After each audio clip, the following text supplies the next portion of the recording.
Bismillahirrahmanirrahim. Assalamualaikum warahmatullahi wabarakatuh. Saya Muhammad Fazil Amurtado dengan NIM 12403031040082. Saya merupakan mahasiswa aktif di UIN Syarif Hidayatullah Jakarta dan saya menempuh Fakultas Usuluddin. Saya berada di Fakultas Usuluddin dan saya menempuh program studi ilmu Al-Quran dan Tafsir. Pada kesempatan kali ini izinkan saya untuk mengulas balik untuk membaca ulang tentang karyanya Pak Harun Nasution, yakni Teologi Islam, bukunya ya, Teologi Islam, Aliran-aliran Sejarah Analisa Perbandingan. Ya, untuk kesempatan kali ini izinkan saya membaca tentang sederet cerita tentang kaum Mu'tazilah ini. Baik, untuk pembukaan, kaum Mu'tazilah ini adalah golongan yang membawa persoalan-persoalan teologi yang lebih mendalam dan bersifat filosofis daripada persoalan yang dibawa oleh kaum Khawarij dan Murji'ah. Ya, dalam pembahasannya mereka banyak memakai akal sehingga mereka mendapatkan nama kaum rasionalis Islam. Ya, kenapa tidak? Karena kaum Mu'tazilah ini orang-orang nih sangat mengedepankan soal pemikiran akal atau yang lebih mendalam tentang filosofis daripada kaum Khawarij dan Murji'ah ini. Kemudian ada berbagai analisa yang dimajukan tentang pemberian nama Mu'tazilah kepada mereka ini. Ya, uraian yang biasa disebut seperti buku-buku ilmu kalam, ya itu pasti udah banyak sekali yang disebutkan di dalam buku-buku tersebut tentang kaum Mu'tazilah ini. Ya, yang berpusat pada peristiwa terjadinya di antara Wasil ibnu Atta serta temannya Amr ibnu Ubaid dan Hasan al-Basri di Basrah. Nah, jadi di Masjid Basrah. Nah, pada suatu hari datang seorang yang bertanya mengenai pendapatnya tentang orang yang berdosa. Sebagaimana diketahui bahwasanya kaum Khawarij memandang mereka kafir. Nah, sedangkan kaum Murji'ah memandang mereka mukmin. Ya, karena yang kita tahu bahwasanya kaum Khawarij ini emang ekstremisme parah ya. Nah, bedanya dengan kaum Murji'ah. Kaum Murji'ah ini orangnya santai, humble ya, itu bahasa halusnya seperti itu.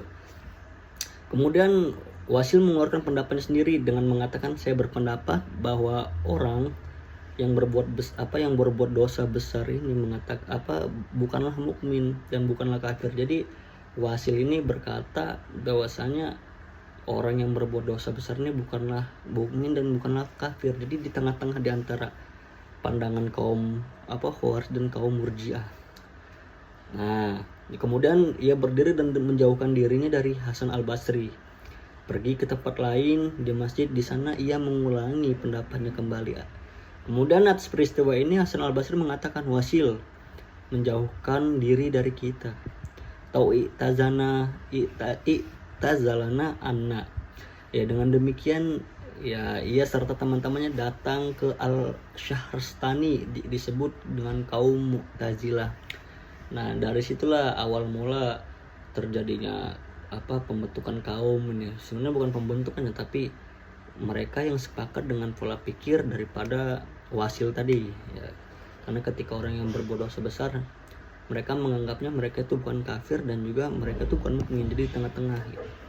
Yang menurut Al-Baghdadi ya, Wasil dan temannya ini Amr bin Ubaid ibnu Bab ini diusir oleh Hasan al-Basri. Nah, ini beda lagi. Kalau yang tadi sekilas bahwasanya Wasil ini menjauhkan diri gitu, tapi menurut Al-Baghdadi, Imam Baghdadi ini bahwasanya Hasan al-Basri ini mengusirnya beliau ini dari majelisnya karena adanya pertikaian antara mereka mengenai persoalan kodo dan kodar gitu, dan orang-orang yang berdosa besar gitu. Keduanya menjauhkan diri dari Hasan al-Basri dan mereka serta pengikut-pengikutnya disebut dengan kaum Mu'tazilah karena mereka menjauhkan diri dari paham umat Islam tentang soal yang berdosa besar. Yang menurut mereka orang serupa ini tidak mukmin dan juga tidak kafir gitu. Demikian keterangan Al-Baghdadi tentang pemberian nama Mu'tazilah kepada golongan ini. Kemudian disebutkan ada versi lain yang diberikan oleh Tashi Kubro Zadah yang menyebutkan bahwa Qatadah Ibnu Da'mah pada suatu hari masuk ke masjid Basrah dan menuju ke majelis Amr bin Ubaid yang disangkanya itu adalah majelis Hasan al-Basri gitu. Setelah ternyata baginya bahwa itu bukan majelis Hasan Al-Basri, ia berdiri dan meninggalkan tempat itu sambil berkata, ini kaum Mu'tazilah. Jadi di versi lain juga, ya saya ulangi lagi, di versi lain ini penjelasannya bahwasanya Qatadah bin Da'amah ini suatu ketika ini masuk ke Masjid Basroh ya, dan menuju majelisnya Amr bin Ubaid ya. Yang disangkanya majelis itu Amr bin Ubaid ini disangkanya majelisnya majelis Hasan Al-Basri. Padahal nyatanya majelis itu yang tadi kita tahu bahwasanya Abu Ubaid ini dan juga Wasil ini mendirikan kelompok tersendiri gitu.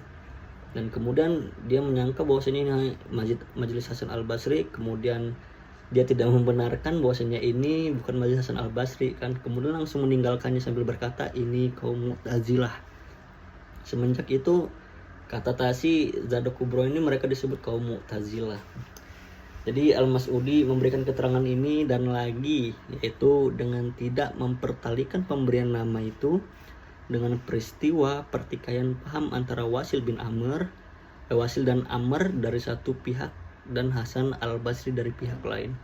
Mereka disebut kaum Mu'tazilah karena mereka berpendapat bahwa orang berdosa bukan mukmin dan juga bukan kafir, tetapi mengambil posisi di antara kedua itu atau al-mangzilah bain al-mangzilatain. Menurut versi ini mereka disebut kaum Mu'tazilah karena mereka membuat orang yang berdosa besar jauh dari, dalam artian tidak masuk golongan mukmin dan kafir. Di samping keterangan-keterangan klasik ini, ada teori baru yang dimajukan oleh Ahmad Amin ya, atau nama Mu'tazilah ya. Sudah terdapat sebelum adanya peristiwa Wasil dengan Hasan Al-Basri. Nah, dan sebelum timbulnya pendapat posisi tentang di antara dua posisi ini. Kalau itu dipakai sebagai designat ya terhadap golongan orang-orang yang tak mau turut campur dalam pertikaian politik yang terjadi di antara zaman Utsman bin Affan dan Ali bin Abi Thalib, menjauhkan diri dari golongan-golongan orang yang saling bertikai. Golongan yang menjauhkan diri ini memang suka dijumpai di dalam buku-buku klasik ya, buku-buku sejarah. Atau Bari umpamanya menyebutkan bahwa suatu waktu Qais bin Sa'ad ini sampai di Mesir sebagai gubernur dari Ali bin Abi Thalib. Ia mencapai pertikaian di sana, satu golongan turut padanya dan satu golongan lagi menjauhkan diri dari Karbita. I'tazalat ila Karbita. Ya, dalam suratnya kepada Khalifah, Qais menamai mereka Mu'tazilin. Ternyata banyak sekali versi tentang penamaan kaum Mu'tazilah ini ya, tapi mau bagaimanapun lagi itu sejarah historis ya yang harus kita yakini juga bahwasanya memang terdirinya suatu kaum itu terdapat banyak macam versi dan banyak momen ya yang mungkin nanti akan saling berkesinambungan di antara semua itu. Jadi kata-kata I'tazalah atau Mu'tazilah ini telah dipakai kira-kira 100 tahun sebelum peristiwa Wasil dan Hasan Al-Basri, dalam arti golongan yang tidak mau turut campur dalam pertikaian politik yang ada di zaman mereka. Nah, dengan demikian, golongan Mu'tazilah ini pertama ini mempunyai corak politik. Dan dalam pendapat Ahmad Amin, Mu'tazilah kedua, yaitu golongan orang yang ditimbulkan Wasil, juga mempunyai corak politik karena mereka sebagai kaum Khawarij dan kaum Murji'ah juga membahas praktek-praktek politik yang dilakukan Utsman, Ali, Muawiyah dan sebagainya.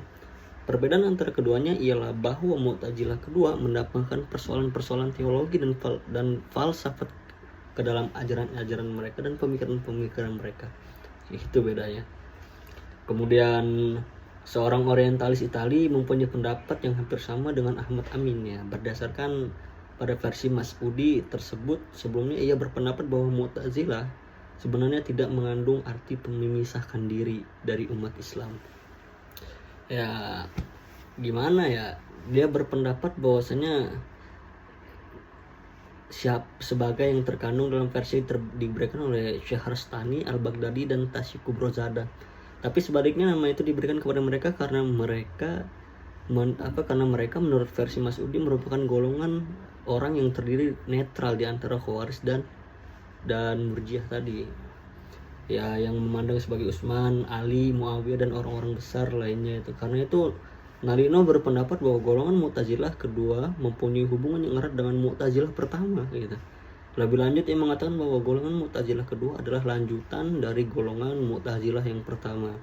Tetapi teori ini dibantah oleh Ali Sami Al-Nasyair dengan mengupakan argumen bahwa ada di antara khalifah-khalifah Bani Umayyah yang menganut paham Mu'tazilah.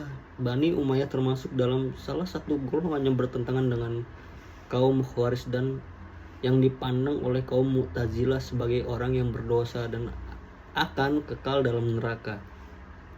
Ya, demikian bagaimana khalifah dari Bani Umayyah, tanya Al-Nasyair, ya, dapat menjadi pengikut bagi golongan orang yang memandang dirinya berdosa besar dan akal kekal dalam neraka. Kemudian Al-Nasyair selanjutnya berpendapat bahwa Mu'tazilah ini betul timbul dalam lapangan pertentangan politik, ya, terutama antara Ali dan Muawiyah ini, tetapi nama itu tidak dipakai untuk satu golongan tertentu. Ya, argumentasi ini yang dimajukan oleh An-Nasyair ialah berkata bahwa I'tazalah atau Mu'tazilah terkadang dipakai untuk orang yang menjauhkan diri dari Ali, dan terkadang dipakai orang yang menjauhkan diri dari Ali dan sebagainya. Jadi ya, karena mau bagaimanapun mereka juga dicorak sebagai sebagai organisasi politik juga. Jadi banyak yang berpendapat negatif seperti itu, dan mungkin banyak juga yang meyakini seperti itu adanya gitu kan. Orang-orang yang demikian pada hakikatnya menjauhkan diri dari masyarakat umum dan memusatkan pikirannya pada ilmu pengetahuan dan ibadat. Ya, di antara orang-orang yang serupa ini terdapat dua orang dari cucu-cucu Nabi, yaitu Abu Hashim Abdullah dan Al-Hasan ibnu Muhammad ibnu Al-Hanafiyah, dan Wasil mempunyai hubungan erat dengan Abu Hashim. Jadi menurut An-Nasyair, golongan Mu'tazilah kedua ini timbul dari orang yang mengasihkan diri untuk ilmu pengetahuan dan ibadat, dan bukan dari golongan Mu'tazilah yang merupakan aliran politik. Ya, untuk mengetahui asal usul nama Mu'tazilah itu dengan sebenarnya memang sulit. Berbagai pendapat yang dimajukan oleh ahli-ahli, tapi belum ada kata sepakat di antara mereka. Yang jelas ialah bahwa nama Mu'tazilah sebagai diseknati bagi aliran rasional dan liberal dalam Islam timbul sesudah peristiwa Wasil dengan Hasan al-Basri di Basrah, dan bahwa lama sebelum terjadinya peristiwa Basrah, Mu'tazilah pertama dan Mu'tazilah kedua ini terdapat hubungan yang erat di antara keduanya. Fakta-fakta yang ada belum dapat memastikan kepastian selanjutnya siapa sebenarnya yang memberikan nama Mu'tazilah yang kedua ini kepada Wasil gitu, dan pengikut-pengikutnya itu tidak pula jelas gitu. Jadi emang emang saking dari berbanyak versi ini, ya mereka sendiri pun tidak mengerti gitu siapa yang pertama kali menyebutnya bahwa mereka itu kaum Mu'tazilah yang kedua gitu, atau emang dari sebelumnya juga udah ada gitu, makanya mereka jadi buat versi yang kedua atau bagaimana gitu. Ya, dengan demikian mereka tidak memandang nama Mu'tazilah itu sebagai nama ejekan. Selain dengan nama Mu'tazilah, golongan ini juga dikenal dengan nama-nama yang lain gitu. Mereka sendiri selalu menyebut golongan mereka sebagai Ahlul Al-Adl, ya, dalam artinya golongan yang adil. Ini yang mempertahankan keadilan Tuhan, dan juga Ahlut Tauhid, ya. Ahlut Tauhid wal Adl, yaitu golongan yang mempertahankan keesaan murni dan keadilan Tuhan gitu. Lawan mereka memakai nama seperti Al-Qadariyah, karena mereka menganut paham free will and free act, ya, yang mempunyai sifat, dalam artian sifat mempunyai wujud di luar zat Tuhan. Dan Wa'idiyah, karena mereka berpendapat bahwa ancaman-ancaman Tuhan terhadap orang-orang yang tidak patuh pasti dan tidak akan menimpa diri mereka. Dari uraian di atas kita tahu bahwa orang yang pertama membina aliran Mu'tazilah ini adalah Wasil ibnu Atta. Sebagai dikatakan Al-Mas'udi, ia adalah Syekh Al-Mu'tazilah wa Qadil Muha, yaitu kepala Mu'tazilah yang tertua. Ia lahir tahun 81 Hijriah di Madinah dan meninggal tahun 131 Hijriah. Di sana ia belajar pada Abu Hashim Abdullah ibnu Muhammad ibnu Hanafiyah. Kemudian dia berpindah ke Basra dan belajar kepada Hasan al-Basri. Ajaran pertama yang dibawa Wasil tentulah paham al-Mangzilah, ya. Al-Mangzilah baina al-Mangzilatain, atau posisi di antara dua posisi, ya, dalam arti posisi menengah, ya. Menurut ajaran ini Orang yang berdosa bukan kafir dan juga bukan muslim gitu ya. Sebagaimana disebut kaum Khawarij ya. Dan bukan pula mukmin sebagai yang disebut kaum Murji'ah, tetapi fasik yang menduduki posisi di antara posisi mukmin dan posisi kafir. Kata mukmin dalam pendapat Wasil ini merupakan sifat baik dan nama puji Tuhan gitu. Nama pujian yang tak dapat diberikan kepada fasik dengan dosa besarnya gitu. Karena di balik dosa besar ia masih mengucapkan syahadat dan mengerjakan perbuatan baik. Orang serupa ini kalau meninggal dunia tanpa tobat akan kekal dalam neraka. Hanya siksaan yang diterimanya lebih ringan dari siksaan yang diterima orang kafir ya. Jadi dia mengklaim bahwasanya orang yang di tengah-tengah ini kalau meninggal tanpa tobat bakal kekal di neraka gitu kan. Cuman siksaannya lebih ringan daripada yang lain gitu ya. Daripada siksaan yang diterima sama orang kafir gitu. Kemudian ajaran keduanya adalah paham Qadariyah ya, yang dianjurkan oleh Ma'bad dan Ghailan ya. Tuhan kata Wasil bersifat bijaksana dan adil. Ia tak dapat berbuat jahat dan berbuat zolim. Tidak mungkin Tuhan menghendaki manusia untuk berbuat hal yang bertentang dengan perintahnya. Dengan demikian manusia sendirilah sebenarnya yang mewujudkan perbuatan baik dan perbuatan jahatnya, iman dan kufurnya, kepatuhan dan tidak kepatuhannya kepada Tuhan gitu. Atas perbuatannya manusia memperoleh balasan, dan untuk terwujudnya perbuatan-perbuatan itu Tuhan memberikan daya dan kekuatan kepadanya ya. Tidak mungkin juga Tuhan menurunkan perintah daya manusia gitu kan.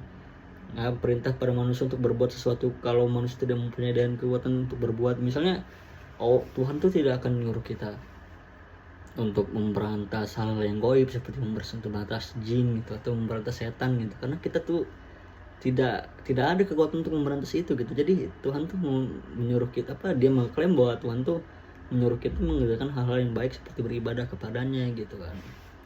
Ya Wasil kelihatannya memperoleh paham ini dari Ghailan ya, melalui Abu Hashim Abdullah ibnu Muhammad al-Hanafiyah. Bahkan menurut Al-Nasyair ada kemungkinan bahwa Wasil pernah berjumpa dengan Ghailan sendiri itu.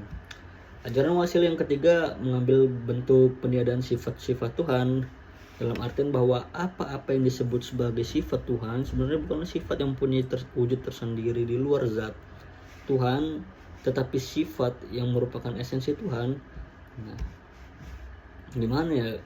Ajaran ini nih sebagai diingatkan oleh Al-Syahrastani belum matang dalam pemikirannya Wasil ya, tetapi kemudian ia disempurnakan oleh pengikut-pengikutnya setelah mereka mempelajari filsafat Yunani. Jadi singkatnya gini, ajaran Wasil yang ketiga ini mengambil bentuk peniadaan sifat-sifat Tuhan, dalam artian bahwa apa yang disebut sifat Tuhan sebenarnya bukanlah sifat yang mempunyai wujud tersendiri di luar Tuhan gitu. Jadi sebenarnya sifat-sifat Tuhan ini sebenarnya bukan sifat-sifat Tuhan gitu, tapi cuman esensinya saja gitu. Nah, itu sebenarnya Wasil juga tidak mengerti gitu, tapi dia asah kembali karena dia terkontaminasi dengan pemikiran filsafat dari Yunani kuno gitu. Jadi paham peniadaan sifat ini kelihatannya berasal dari Jahm ya, karena Jahm juga menurut Al-Syahrastani berpendapat bahwa sifat-sifat yang ada pada manusia tak diberikan kepada Tuhan, karena itu akan membawakan kepada antropomorphism gitu ya. Terhadap antropomorphism yang disebut dalam istilah Arab itu al-tajassum atau al-tasbih yang menyerupakan gitu. Tetapi berlainan dengan kaum Mu'tazilah, Jahm ini masih memberi sifat berkuasa, berbuat dan menciptakan kepada Tuhan gitu. Sebagai seorang yang menganut paham Jabariyah atau fatalisme, Jahm ini melihat bahwa Tuhan hanya berkuasa, berbuat dan mencipta. Manusia tak mempunyai apa-apa gitu. Di atas telah disebutkan bahwa kaum Mu'tazilah ini juga memperbincangkan soal-soal yang ada hubungannya dengan politik gitu. Wasil berpendapat bahwa di antara kedua golongan yang bertentangan, umpamanya Ali dan pengikut-pengikutnya di satu pihak dan Muawiyah serta pengikut-pengikutnya di lain pihak gitu, mesti ada yang salah tuh. Tetapi pihak mana yang betul-betul salah dan menjadi fasik ia tidak tahu gitu. Tapi yang pasti di antara salah satunya tuh ada yang salah gitu. Dengan kata lain, kesucian masing-masing pihak telah diragukan gitu. Dengan demikian ia tak dapat menerima mereka menjadi saksi. Jadi sekiranya salah satu dari pihak Ali dan salah satu dari pihak Muawiyah datang untuk menjadi saksi, keduanya akan ia tolak karena ia yakin bahwa salah satu dari mereka fasik gitu. Tetapi kalau kebetulan kedua orang yang datang untuk menjadi saksi itu berasal dari satu pihak saja, maka ia terima gitu. Kemudian demikianlah ajaran-ajaran yang ditinggalkan Wasil. Dua dari ajaran-ajaran tersebut yaitu posisi menengah dan peniadaan sifat Tuhan gitu. Kemudian mereka merupakan bagian dari integral dari al-usul al-khamsah atau Pancasila Mu'tazilah gitu. Usul 5 ya. Ketiga silanya ialah al-adl, keadilan Tuhan, al-wa'ad, al-wa'id gitu. Janji baik dan ancaman, dan al-amr bil ma'ruf wal nahi al munkar ya. Memerintahkan orang baik dan melarang orang yang berbuat jahat, wajib dijalankan, kalau perlu dikeraskan. Menurut Al-Malati, Wasil mempunyai dua murid ya, yang murid penting ya, yang masing-masingnya bernama Bishr ibnu Sa'id dan Abu Usman al-Zafaroni. Dari kedua murid ini, dua pemimpin lainnya yaitu Abu al-Huzail al-A'laf dan Bishr ibnu Mu'tamar yang menerima ajaran-ajaran Wasil. Bishr ini sendiri kemudian menjadi pemimpin Mu'tazilah cabang Baghdadnya. Ternyata ada cabangnya juga gitu. Nah, Abu al-Huzail ini tetap di Basroh dan menjadi pemimpin kedua dari cabang Basroh. Ya, setelah Wasil ia lahir tahun 135 Hijriah dan wafat pada tahun 335 Hijriah. Dan banyak yang berhubungan dengan filsafat Yunani. Ya, pengetahuannya tentang filsafat melapangkan jalan baginya untuk menyusun dataran Mu'tazilah. Ya, secara teratur, pengetahuannya tentang logika membuat ia menjadi pendebat mahir dan melawan golongan Majusi, Manicheis, ateis dan sebagainya. Abu al-Huzail menjelaskan apa sebenarnya yang dimaksud dengan nafi al-sifat atau peniadaan sifat-sifat Tuhan. Menurut paham Wasil, kepada Tuhan yang tak mungkin diberikan sifat yang mempunyai wujud tersendiri gitu, dan kemungkinan melekat pada zat Tuhan gitu, karena zat Tuhan bersifat kodim, maka apa yang melekat pada zat itu bersifat kodim pula gitu. Dengan demikian sifat adalah bersifat kodim ya, artinya seluruh sifat Tuhan itu ialah sifat-sifat terdahulu dan tidak ditambahkan. Ini menurut Wasil akan membawa pada adanya dua Tuhan gitu. Karena yang berboleh sifat kodim hanyalah Tuhan. Ya, dengan kata lain, kalau ada sesuatu yang bersifat kodim maka itu mestilah Tuhan. Oleh karena itu, untuk memelihara murni tauhid dan kemahaesaan Tuhan, Tuhan tak boleh dikatakan mempunyai sifat dalam arti di atas. Karena dikhawatirkan kalau menurut Wasil ini akan terdapat pemikiran, karena beliau juga kan orang filsafat banget gitu, orang filosofisnya banget dan kebuka banget pemikirannya. Karena takut ada orang nanti yang mengecap bahwasanya memiliki dua Tuhan karena adanya sifat. Makanya dia mengatakan bahwasanya janganlah kalian mengartikan Tuhan itu memiliki sifat ya, karena takut, karena karena cuma satu sih yang mau dijaga itu tetap kemurnian Tuhan ya. Tapi Tuhan menyebut dirinya dalam Al-Quran punya sifat. Nah, tapi Tuhan sendiri menyebutkan dirinya dalam Al-Quran itu memiliki sifat ya. Ya, bagaimana menyelesaikan isi wahyu dengan logika di atas gitu. Abu al-Huzail mencoba membawa penyelesaiannya gitu. Nah, Tuhan menurut Abu al-Huzail betul mengetahui, tetapi bukan dengan sifat gitu. Malahan mengetahui dengan pengetahuannya, dan pengetahuannya adalah zat-zatnya. Teks yang dipakai Abu al-Huzail menurut Al-Syahrastani adalah Innal bari ta'ala alimun bi ilmin wa ilmuhu zatuhu. Ya, demikianlah seterusnya dengan sifat-sifat lainnya ya. Tuhan Maha Kuasa dengan kekuasaan dengan kekuasaan dan kuasa, dan kekuasaannya adalah zatnya. Tuhan Maha Bijaksana dan kebijaksanaan dengan kebijaksanaannya, dan kebijaksanaannya adalah zatnya. Jadi Abu al-Huzail ini mengecap bahwasanya itu bukan sifat Tuhan, melainkan zat-zat Tuhan gitu.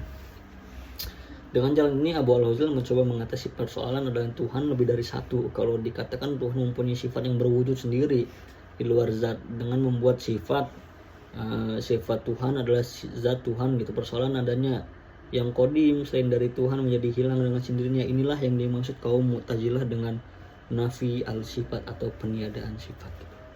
Selanjutnya Abu al-Huzail ini berpendapat bahwa manusia dengan mempergunakan akalnya dapat dan wajib mengetahui Tuhan.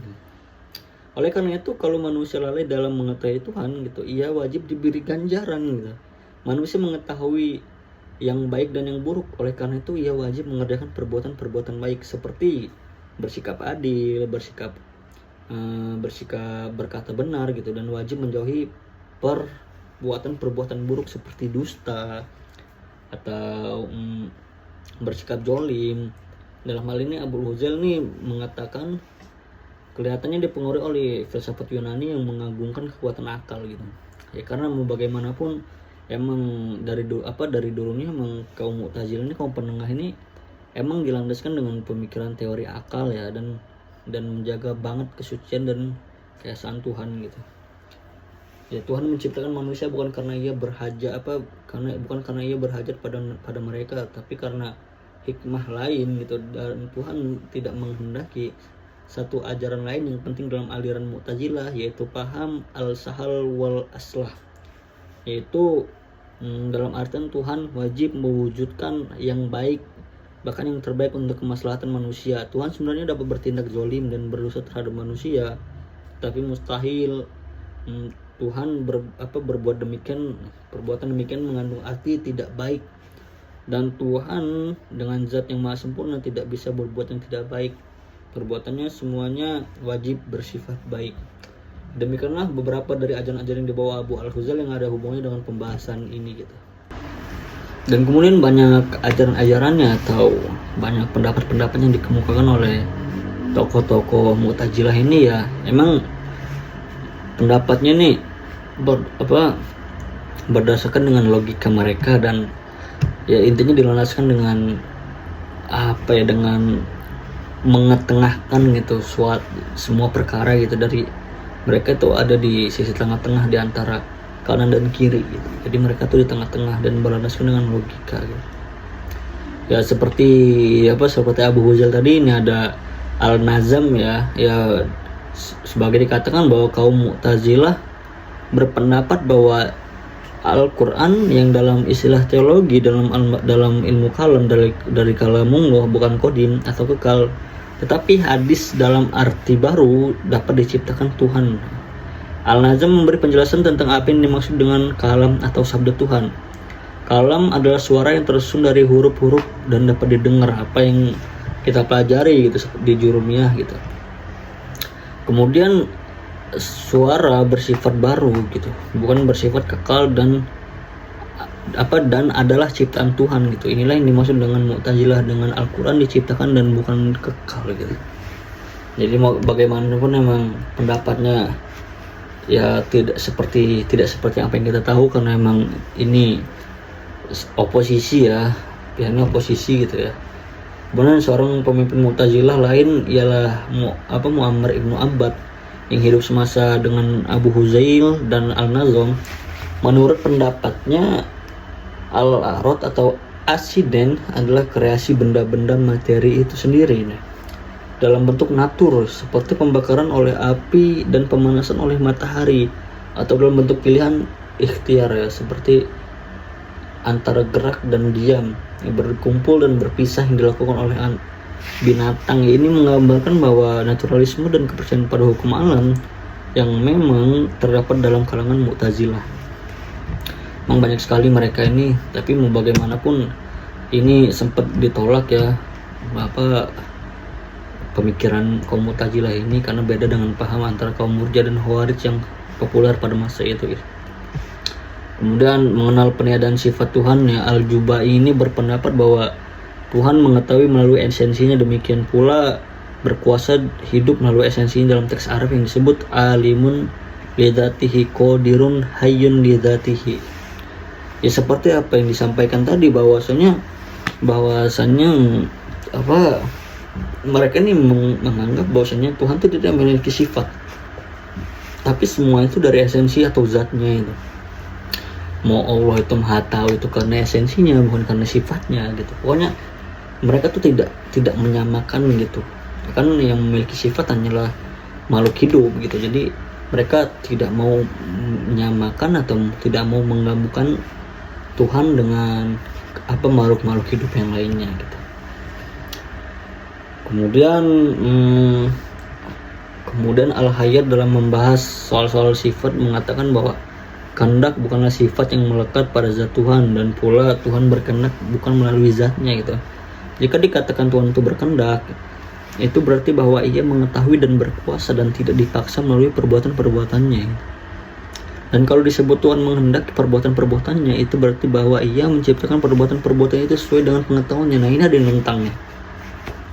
Dan jika selanjutnya disebut bahwa Tuhan menghendaki perbuatan-perbuatan hambanya, maka yang dimaksud ialah Tuhan memerintahkan supaya perbuatan itu dilakukan, dalam arti Tuhan mendengar adalah Tuhan mengetahui apa yang dapat didengar, demikian pula Tuhan melihat, berarti Tuhan mengetahui apa yang dapat dilihat. Inilah interpretasi dari Al-Hayat tentang peniadaan sifat Tuhan. Sebenarnya ini kalau untuk kita rumit ya, karena ini menyangkut daripada filsafat dan pemikiran filosofis gitu. Jadi emang bahasanya juga susah gitu, tinggi gitu, dan juga untuk kita mungkin bukan ranahnya kita untuk belajar ke sana gitu. Kita hanya sekedar tahu bahwasanya pemikiran-pemikiran kaum Mu'tazilah ini berdasarkan dengan pemikiran logis dan filsafat gitu. Mereka juga belajar juga kan ke pemikiran Yunani, jadi ada kesinambungan pemikiran mereka dengan pemikiran yang mereka adopsi dari pemikiran Yunani kuno gitu, pemikiran filsafat Yunani kuno gitu. Ya, di atas telah disinggung tentang al-usul al-khamsah ya, atau 5 ajaran dasar yang di atas, yang tadi Pancasilanya Mu'tazilah gitu. Kemudian menurut Al-Hayat, orang yang diakui menjadi pengikut atau penganut Mu'tazilah hanyalah orang yang mengakui dan menerima kelima dasar itu. Ya, orang yang menerimanya sebagai sebagian dari dasar-dasar Al-Khamsah, sebagai dijelaskan oleh pemuka-pemuka Mu'tazilah sendiri, diberi urutan pentingnya kedudukan tiap dasar sebagai berikut. Yang pertama itu adalah tauhid gitu. Yang paling atas itu tauhid. Jadi mau bagaimanapun mereka harus mengagungkan dan mempercayai gitu, pokoknya mengagung-agungkan Tuhan yang Maha Esa gitu. Kemudian di bawah tauhid ada al-adl gitu. Kemudian kedua al-adl ini al-adl al-adl. Nah, ini yang kedua ini al-adl ya, ini keadilan gitu. Kemudian yang ketiga ini ada al-wa'ad wal wa'id. Nah, tadi itu kan ada api dan ada asap gitu, ada sebab dan ada akibat gitu. Kemudian al-manzilah bainal manzilatain, atau pendirian di antara dua pendirian atau di tengah-tengah gitu. Kemudian al-amr bil ma'ruf wal nahi bil munkar. Ya, tadi itu balasan buat amar ma'ruf dan amar munkar ya. Dengan demikian siapa saja yang percaya dengan aliran ini, dengan prinsip-prinsip ini, maka ia resmi untuk menjadi bagian dari kaum Mu'tazilah. Baiklah, itu saja yang bisa saya sampaikan ya, kurang lebihnya saya mohon maaf, dan kepada Allah saya mohon ampun ya. Izin menggugurkan tugas, dan izin juga untuk mendapatkan meng-share pengalaman lebih lanjut untuk mengulas balik tentang buku teologi Islam ya, dari karyanya Pak Harun Nasution ya, aliran-aliran sejarah analisa perbandingan. Semoga apa yang dapat saya sampaikan bisa bermanfaat, atau bisa ditanyakan lagi ya. Kurang lebihnya saya mohon maaf, kepada Allah saya mohon ampun. Wassalamualaikum warahmatullahi wabarakatuh.